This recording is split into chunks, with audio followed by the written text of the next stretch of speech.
Hello, humans. Welcome to, I guess, another episode of Too Much to Type, where I come to discuss topics that I have got overwhelmed about when trying to write about them. So today I'm actually taking a slight pivot from my normal ranting style. Normally I come on here and I am hyped up. And actually, yesterday I recorded a scathing rant about male entitlement that I don't even know will ever see the light of day. I might end up re-recording that because that was almost a little too raw. But I digress. Today I actually want to talk about the gift and the curse of fanaticism. Now, some of you may know I am a Knicks fan. A little fun fact about me. I actually have two teams in the NBA that I always root for, and that is the Celtics and the Knicks. Now, if you're a sports fan, you're probably like, what the hell? But I was born in Boston, and I have spent the majority of my life in upstate New York. So as a kid, obviously I would root for Boston because I was from there. But when I went to Boston, sometimes there would be like the Knicks in the finals or something like that. And I remember a few times trolling my cousins when the Celtics were playing the Knicks. And then it just stuck. It was like, that was my team too. So, yeah. So you're probably like, pick a side. No, I never will. I will always root for both teams. I hate when they play each other. And that's that. But the reason that I wanted to come and talk to you guys today is because, I got to thinking about just fanaticism in general and the fact that it is a gift and a curse. If you know anything about me, I actually am the type of person that hates trends and bandwagons. Like, it's really not my thing. I'm the type of person that I will sometimes wait for movies to come out on TV before I watch them just because there's too much hype around them. A lot of things, it's like I kind of try to avoid just because I hate hype and hate getting swept up into like the emotional aspects of that.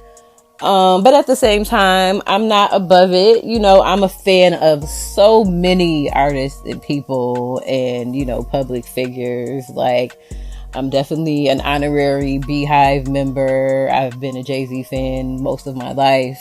There are certain artists and stuff where it's like, absolutely, if I'm in the building with them, I am screaming my head off. But at the same time, I do see the problematic nature that comes along with those fandoms. Like, for instance, if you mess with the Beehive, you're going to get stung. They've been known to do very malicious things, no shade, in the name of their queen bee. Some of those things have been highly detrimental. Remember when they did all those bad reviews on Trick Daddy's restaurant because he said Beyonce couldn't sing? It was like funny, but at the same time you're messing with somebody's livelihood. So that is the aspect that I tend to stay away from, right? So when it comes to this whole Knicks thing, as I am taking my time and just watching the playoffs play out, I am realizing, that I'm more invested than I thought because, specifically, first of all, I was very happy to see that they were going to the finals. In that streak, they won 13 games in a row. My God, that was very exciting for me. But I didn't really realize how invested I was until they lost. And I'm having to check myself because I'm seeing like the videos of them like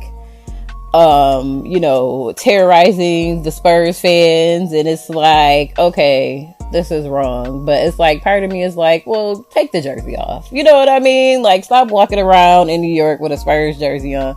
But in my heart of hearts, it's just wrong, and nobody should be in danger, right? Because they are a fan of anyone. Um, so yeah, when they lost, that was a reality check for me because, I frequent various social media platforms, and I was literally, for instance, I'm on Clubhouse a lot, and honestly, if you're not on Clubhouse, don't come.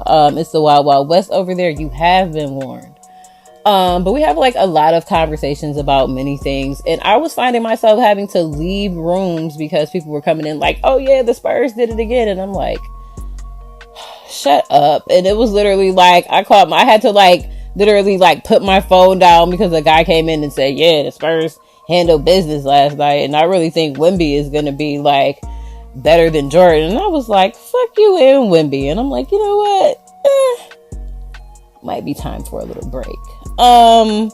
But I said all that to say, last night, obviously the Knicks won by 1 point, and they were getting their asses absolutely kicked for the whole first half of the game. I literally went to sleep. I was so mad I couldn't even like sit up and watch it, like all the comments and just like all the Spurs fans with their little, oh yeah, your streak is over, blah blah blah. I was very much triggered. So imagine my surprise when I woke up and there was like a minute left in the game and they were like about to win, and I'm like, are they about to win? Oh my god, I think they're about, and they freaking won, right? But it was a Brunson in his post-game speech that really made me think about a lot of things, because he began by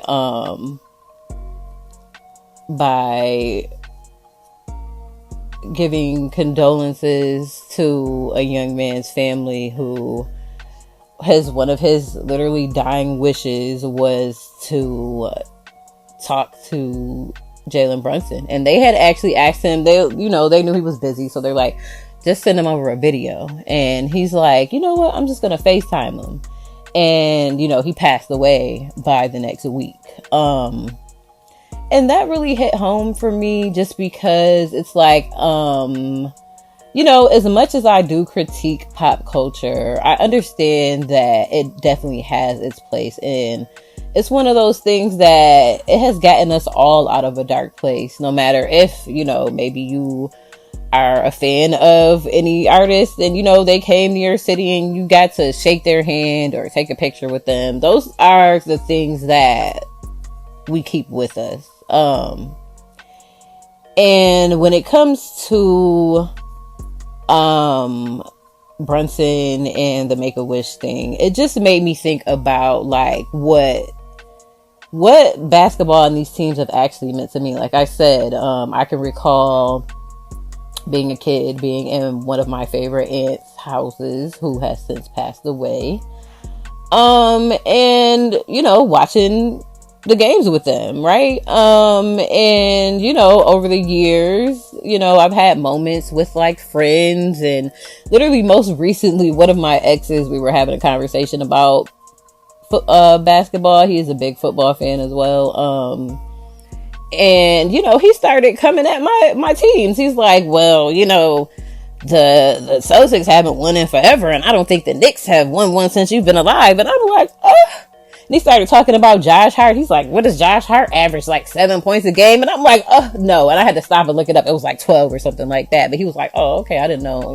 He's a little better than I thought. I'm like, yeah, look, don't be talking about my teams, right?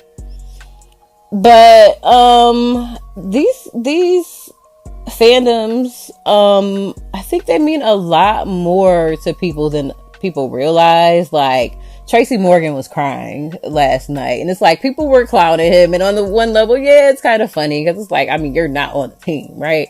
But we're talking about a man who has literally had like near-death experiences, you know what I'm saying? A lot of ups and downs in his career. And I'm sure that there have been moments with just the Knicks winning that have like totally turned like his mood and his day around, right? And they're saying like how the crime rates have been lowered so much since the Knicks have been winning in New York City.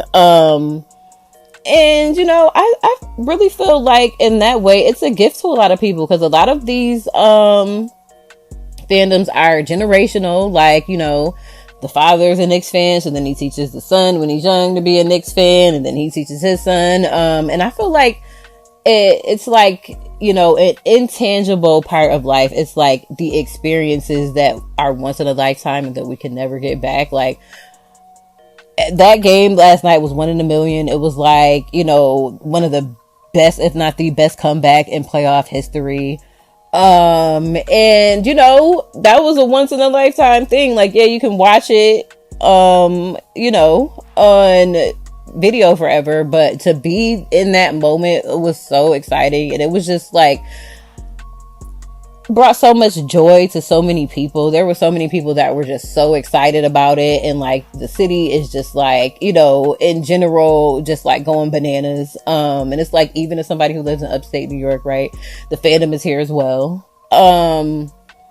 You know, it just made me think that you know, you have to take the good with the bad. So I definitely don't want to see like fans getting their asses kicked, you know, because they're associated with the team. But at the same time, you can't just paint the sports sector with one brush and say it's all useless and you guys have nothing better to do. And I mean, it really does mean a lot to a lot of people.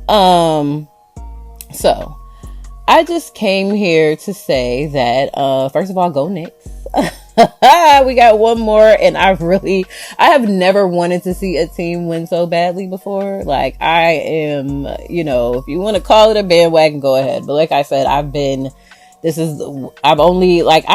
really only got into sports more when I started sports betting, but I always watched basketball casually, and these are the two teams that I've always rooted for. These are the two teams that I make sure, like, anytime I'm around, I can get merch. I get merch. Like, it's just one of those things. So I know that there are people who have been diehard fans this entire time. We're talking about like the Spike Lees, right?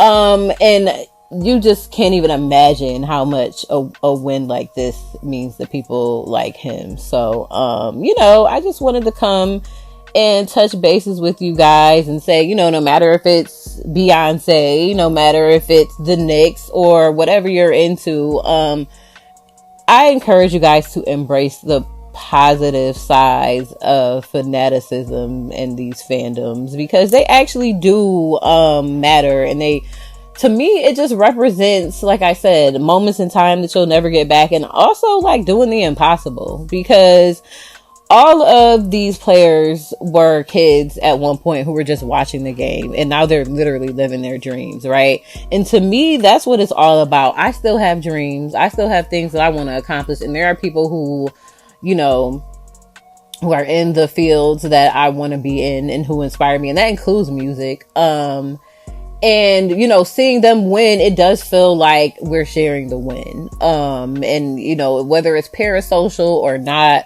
I definitely feel like it does have a role in this world. But I would just, you know, also caution you guys to not get too wrapped up in it, because you definitely don't want to be one of the people who does something crazy over belonging to a fandom or something like that. Because again, we're all fans of somebody. So, with that, I guess that's it.